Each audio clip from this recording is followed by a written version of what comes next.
Welcome back to another video, everybody. Guess which idiot is working another bank holiday?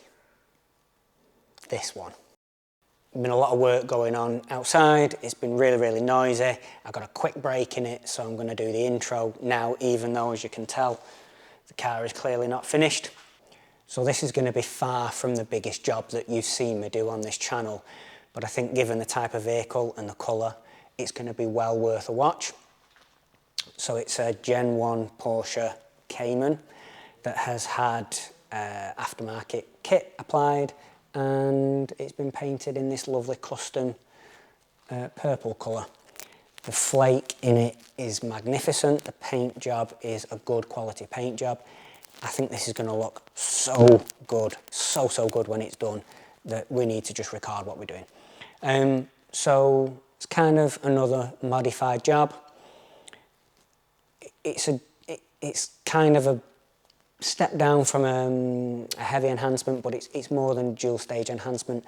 There is quite a bit going on, given that it's a custom painted vehicle. Overall, the finish is really nice. There's not even that much swirling on it to take care of, but as it's a custom painted vehicle, there are some flatting marks and some nibbing marks here and there that we need to take care of. So it's going to work like this, or it is working like this. I'm already halfway through it, clearly.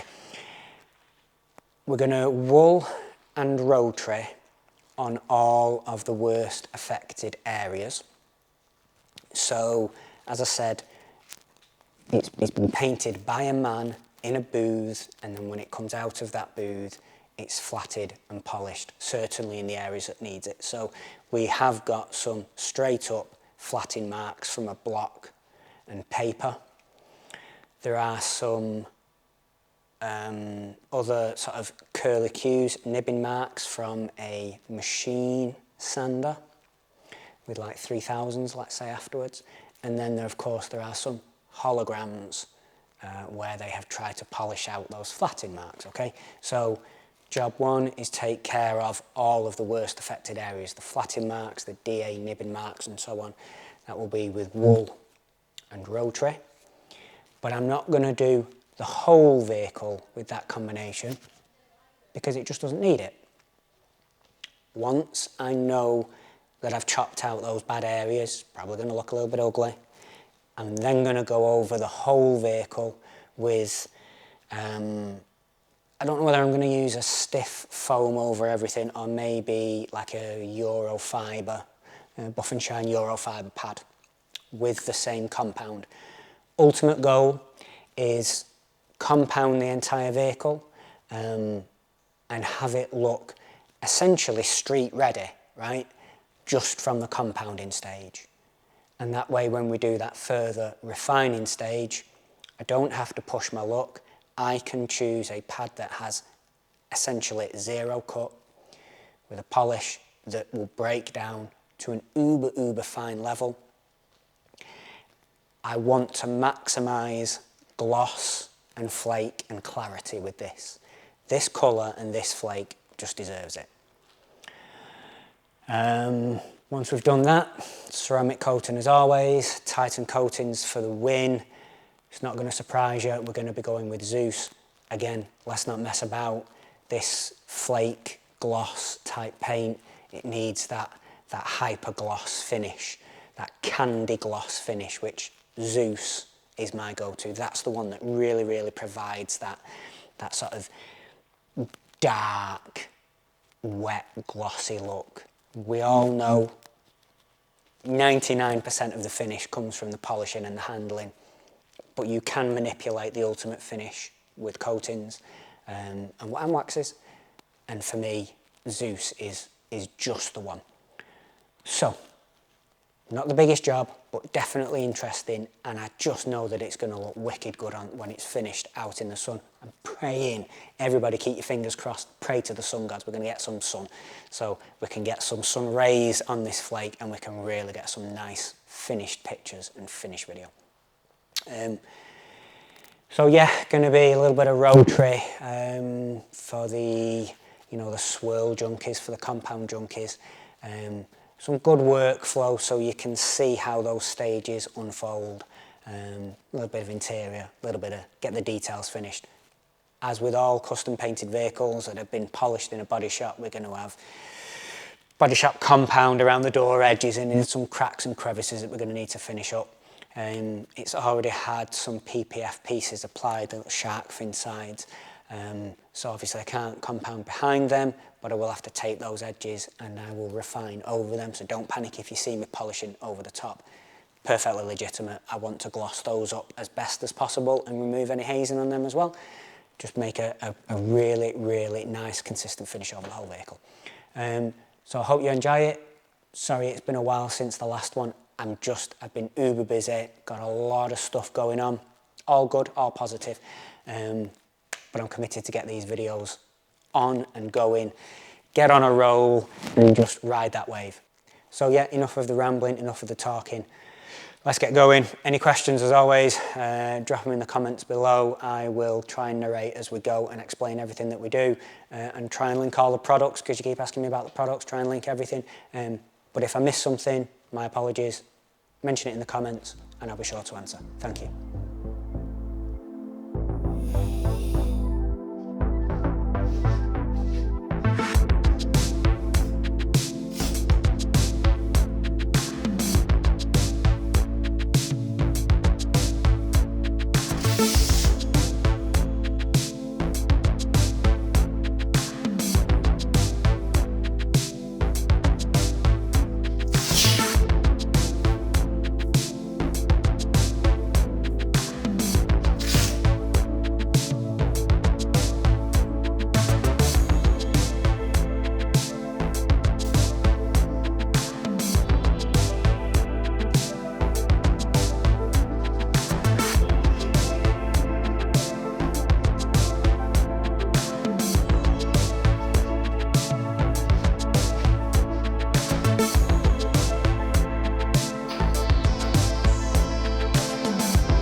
Well, alrighty then, welcome back to another video. Thanks for your patience.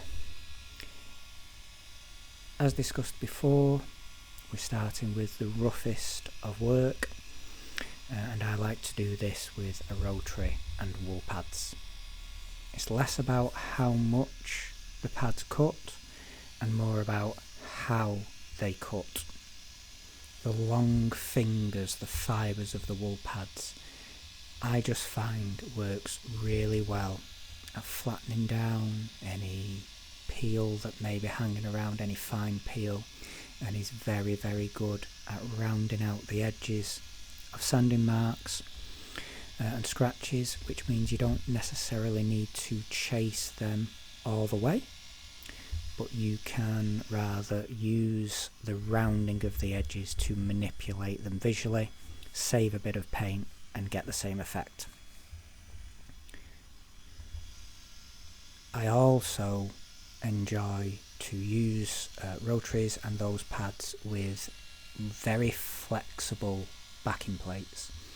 If you watch as I polish these panels, you will see that I am able to sort of lean one way or lean another and match the contours of the angles of the panels. So rather than having to treat little lips as one thing on their own, everything becomes part of the same set, and I just feel that you get a better level of correction and visually a better end product.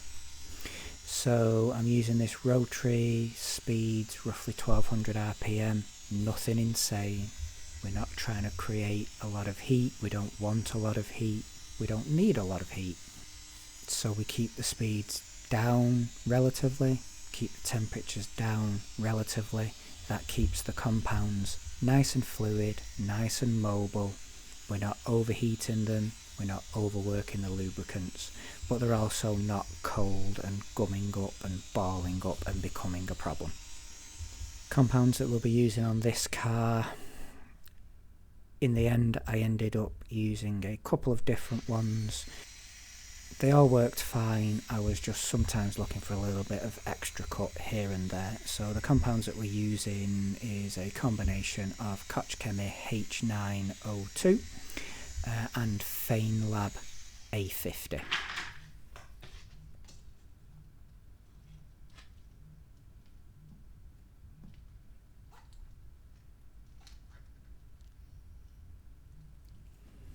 And as always, we will be removing the residue with a rinseless wash. Again, that will be the rinseless from FaneLab, which is my preferred rinseless for thorough cleaning. So that is FaneLab Pure Rinseless.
refining time now, and this is one of those rare occasions and rare vehicles where I've actually chosen to use a primer polish.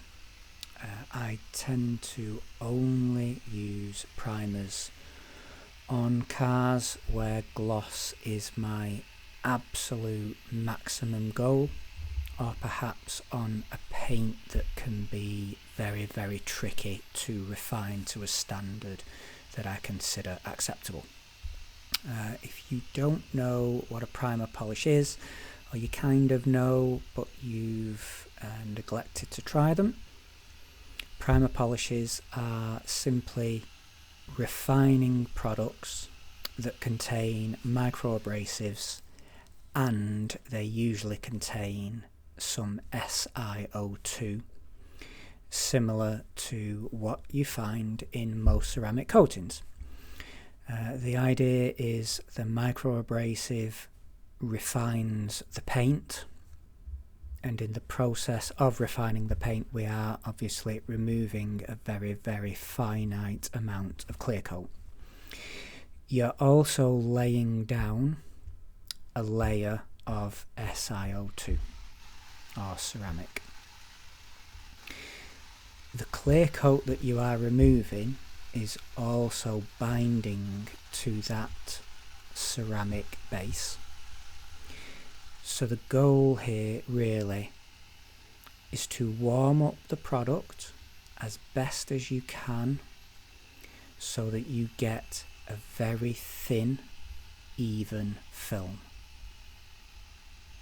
The warming up of the panel means that the paint will swell ever so slightly, and that will then accept the SiO2/clear coat. So in an ideal world, you're going to work slow and even, and you're going to try to get the most even, equidistant, level film that you can get. And then what I like to do, I will complete a couple of panels at a time. I will leave that residue on, as I said, so that as the panel cools, it accepts the layer that I am putting down. And then I will buff all of that off in one go, without using a rinseless wash this time. And when I am buffing it off, I'm thinking more in terms of leveling a ceramic coating than I am removing a layer of polish. So again, I'm working really, really, really hard to try to keep it even and light and let the primer do its work. The next day or a few hours later, I will then give that a wipe down after it has had time to rest and cure. But the wipe down will be alcohol based, not solvent based, and rather than flooding the panel with a lot of liquid, what you will see is I will spray it onto the cloth and I will lightly wipe that panel over, and you will kind of see it flash off as I do it. I'm not trying to disturb the layer underneath, I'm not trying to dig in or remove anything, I'm just trying to take off anything that may have floated around on the top and not come off initially, so that we've got a very, very, very hard, clean shell from which to apply a ceramic coating.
Okay, removal now, and I've tried to set this up in a way so that you can see exactly what I was talking about earlier. We started with a very, very even film. If it looks good on the panel, then it will probably look good when it's off the panel. And as you can see, as I wipe, as I level the residue, it will leave behind smears or trails from the cloth. But if you watch them as the cloth leaves, they then start to flash off and evaporate, much like a coating would. So the goal here is to remove as much as possible without disturbing that layer that we've tried to put down. Leave little to no film behind, just make sure that it's lovely and even with no trails left. And then should there be anything left after that, we will pick that up with the alcohol wipe down that we discussed, that the whole car will get: paint, glass, gloss blacks, everything.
Okay, last time I'm going to chip in now. As you can see, there are no dramas here, there's no struggling, there's no scrubbing. Panels are not saturated, they're not soaking wet, there's no heavy residue to remove. Just lovely, light, easy, soft wipe down. Product I'm using here is Porsche Cayman SIL. SIL, probably stands for silicone remover. Dilutable. It's an alcohol based concentrate with a few other surfactants in, and I usually dilute it anywhere from 50-50 to 1 part SIL to 2 parts water. So relatively strong, but not outrageously strong, and not so concentrated that it would disturb a sensitive paint below it.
Me again.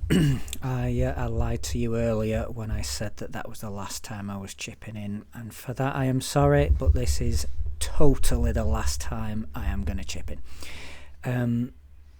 This is trim restoration. I am not using a cover-up product. This is a product called Solution Finish.